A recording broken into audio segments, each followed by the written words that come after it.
तो hello guys, आज हम पढ़ने वाले हैं बीएसटी का चैप्टर नंबर 5 जिसका नाम है ऑर्गेनाइजिंग। तो सबसे पहले हम जान लेते हैं ऑर्गेनाइजिंग का मीनिंग क्या होता है। तो identifying and grouping different activities in organization and bringing together the physical financial and human resources to establish most productive relation for achievement of specific goal of organization. यानी कि आइडेंटिफाई करना, grouping करना different activities को organisation के अंदर और उनको साथ में लाना। ठीक है, किसको? फिजिकल, फाइनेंशियल और ह्यूमन रिसोर्सेज को, जिससे कि हम अपना जो गोल है ऑर्गेनाइजेशन का उसको अचीव कर सकें।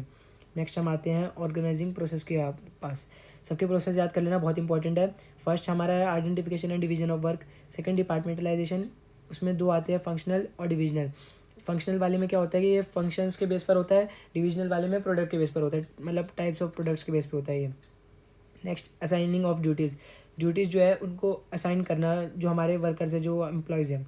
Next one is establishing reporting relationship, यानी कि जो सुपीरियर और एंड सबऑर्डिनेट के बीच का जो रिलेशनशिप है कि सुपीरियर किसको, कौन से सबऑर्डिनेट कौन से सुपीरियर को रिपोर्ट करेगा, कौन किसको रिपोर्ट करेगा, कौन किसको ऑर्डर देगा वगैरह, ये सारे इस्टेब्लिशिंग रिपोर्टिंग रिलेशनशिप, ये सारा ऑर्गेनाइजिंग के अंदर आता है। ठीक है, इसमें आता है managerial hierarchy, style of working in organization की, ऑर्गेनाइजेशन का क्या स्टाइल है, creating relationship between authority and responsibility. ठीक है, ये सब तो मैं अभी समझाता हूँ मैं। देन नेक्स्ट वन इज़ हमारा ऑर्गेनाइजेशनल स्ट्रक्चर। ऑर्गेनाइजेशनल स्ट्रक्चर क्या होता है? एक नेटवर्क है जॉब पोजीशन का, रिस्पॉन्सिबिलिटीज़ का, अथॉरिटी का एट डिफरेंट लेवल। ठीक है, as a framework within which managerial and operational task are performed. अब इसमें क्या होता है? स्पैन ऑफ मैनेजमेंट होता है। इसका मतलब होता है कि कितने ज़्यादा एम्प्लॉयज़ और सबऑर्डिनेट्स इफेक्टिवली यानी अच्छे तरीके से काम कर सकते हैं एक मैनेजर के अंदर, मतलब एक मैनेजर के अंडर, नीचे। Span of control clearly specifies who has to report to whom, मतलब कि ये बताता है स्पैन ऑफ कंट्रोल किसी भी कंपनी का कि उसके अंदर कौन सा सबऑर्डिनेट कौन से सुपीरियर को रिपोर्ट करेगा। ठीक है, नेक्स्ट वन इज इम्पोर्टेंस पढ़ेंगे हम ऑर्गेनाइजेशनल स्ट्रक्चर के बारे में। तो क्या होता है? Proper operation of business, clear structure make it easy, clear idea about working, clearly divide function and responsibility. ठीक है, ऑर्गेनाइजेशनल स्ट्रक्चर की ये सारी इंपॉर्टेंस होती है। नेक्स्ट हम पढ़ेंगे फिर टाइप्स क्या होते हैं ऑर्गेनाइजेशनल स्ट्रक्चर के। टाइप्स होते हैं हमारे ऑर्गेनाइजेशनल स्ट्रक्चर के फंक्शनल और डिविजनल, जैसे कि मैंने अभी तुम्हें बताया था। अब मैं इसको एक्सप्लेन करता हूँ। फंक्शनल जो होता है, activities are grouped keeping in mind functions और job then called functional structure. ठीक है, organization is large in size. जब ऑर्गेनाइजेशन का साइज़ बड़ा हो जाता है, वो सिर्फ फंक्शनल ही नहीं, वो प्रोडक्ट्स के बेस पे भी अलग अलग प्रोडक्ट्स जब बनाने लग जाती है, तो उनका जो डिवीजन होता है, फिर डिपार्टमेंटलाइजेशन होता है, उन्हें उसे डिविजनल डिपार्टमेंटलाइजेशन कहते हैं। उसके बाद हम सबसे पहले हम पढ़ेंगे फंक्शनल के एडवांटेजेस और डिसएडवांटेजेस।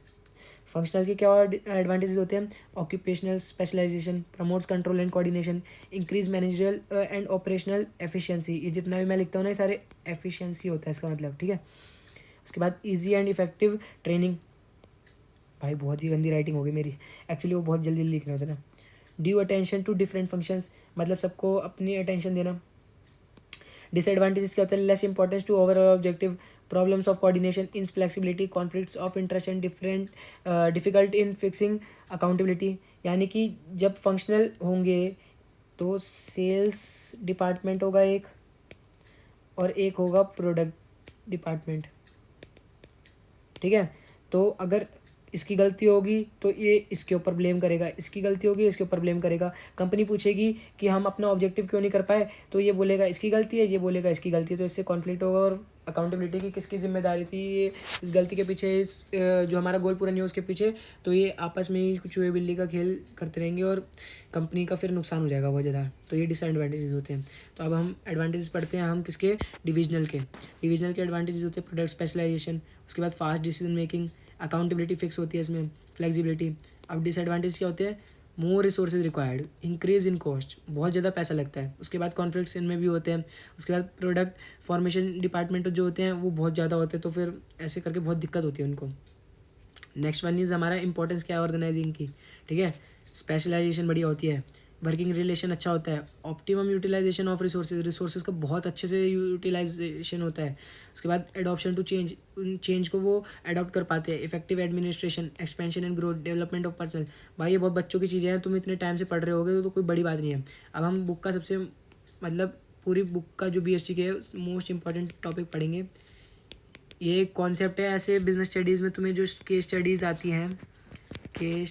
आती हैं उनमें तुम्हें पूछा जाएगा कि कॉन्सेप्ट बताओ, केस स्टडी दे देंगे, फिर पूछेंगे कि what is the concept of this case study जो अब केस स्टडी में यूज़ हुआ है। तो फिर वहाँ पर तुम्हें या तो डेलीगेशन ऑफ अथॉरिटी होगा या फिर ये तुम्हारे ये भी एक कॉन्सेप्ट्स होते हैं, सेंट्रलाइजेशन एंड डिसेंट्रलाइजेशन। तो अब जानो डेलीगेशन क्या होता है। तो डेलीगेशन जो हमारा होता है वो होता है हमारा, manager divide the work among different individual working under him according to their qualification and get work done from them. जब मैनेजर के पास बहुत ज़्यादा काम हो जाता है और फिर उसको अपने मेन काम पर फोकस करना होता है तो वो क्या करता है कि वो थोड़ा थोड़ा काम ना अपने सबऑर्डिनेट्स में डिवाइड कर देता है और फिर उनको बोलता है कि तुम काम करो मेरा, समझ गए। यानी कि अपनी रिस्पॉन्सिबिलिटीज़ को अपने सबऑर्डिनेट्स को देना। अब उनको सबऑर्डिनेट्स को देना रिस्पॉन्सिबिलिटीज़ मतलब काम। अगर उसको काम पूरा करना है तो उसके पास कुछ अथॉरिटी होनी चाहिए। Authority means power to take decisions, ठीक है। तो फिर डेलीगेशन मीन्स होता है passing of authority and responsibility to the subordinates, ठीक है। अब जानते हैं प्रिंसिपल क्या होता है डेलीगेशन का। डेलीगेशन का प्रिंसिपल होता है कि it is not a process of abdication which means accountability is absolute. यानी कि अकाउंटेबिलिटी, जिम्मेदारी, कि इस काम को करने के लिए कौन जिम्मेदार है, मतलब ये काम अगर पूरा नहीं होता तो उसके लिए कौन जिम्मेदार है, वो मैनेजर ही रहेगा, भले ही वो अपने काम सबऑर्डिनेट को डेलीगेट कर दे, पास कर दे। Accountability can not be passed or delegated to subordinates, ठीक है। नेक्स्ट वन हम पढ़ते हैं प्रोसेस क्या होता है, मतलब इसमें क्या क्या चीज़ आती है। Responsibility, authority, accountability. सबसे पहले हम जानेंगे रिस्पॉन्सिबिलिटी के बारे में। Work assign to individual physical and mental activities at particular job position, manager passes his responsibility to his subordinates. ये आते हैं रिस्पॉन्सिबिलिटी के अंदर, ठीक है। अथॉरिटी क्या होता है, it means power to take decisions, employ need to have authority, authority should match responsibility, authority equal to responsibility, समझ गए। Next, manager will be accountable, कुछ भी हो जाए मैनेजर अकाउंटेबल रहेगा। It can not be delegated, flows upward, यानी कि जो अकाउंटेबिलिटी है वो अपवर्ड की तरफ जाती है। देन नेक्स्ट वन हमारा टॉपिक जो है वो है importance of delegation. Effective management, employees development, motivation of employees, facilitate organizational growth, basis of management hierarchy. मतलब जो मैनेजमेंट हायरार्की है ये उसका एक बेसिस है, मतलब ये यार रूल है एक, सब में होता ही होता है general. Better coordination, reduce load of manager, बहुत ईजी, समझ में आ गया होगा, आई होप सो। नेक्स्ट आगे बढ़ते हैं, centralization and decentralization, again very important, ठीक है। उसके बाद हम इसमें क्या क्या होता है सेंट्रलाइजेशन, जब पावर होती है कुछ के हाथ में। उसके बाद डिसेंट्रलाइजेशन क्या होता है, डिसेंट्रलाइजेशन भी एकदम आराम से पढ़ो यार। ये एक सिस्टमेटिक डिस्ट्रीब्यूशन होता है अथॉरिटी का at every level of management, यानी कि सबके पास जब इक्वल पावर होती है, भले वो मिडिल लेवल और लोअर लेवल हो, तो उसे डिसेंट्रलाइजेशन कहते हैं। इसके फीचर्स क्या होते हैं, it is more than transfer of authority, shows that people are capable, resourceful, give more power to middle level, lower level, top managers select few decisions only, मतलब वो कुछ ही डिसीजन लेते हैं बस।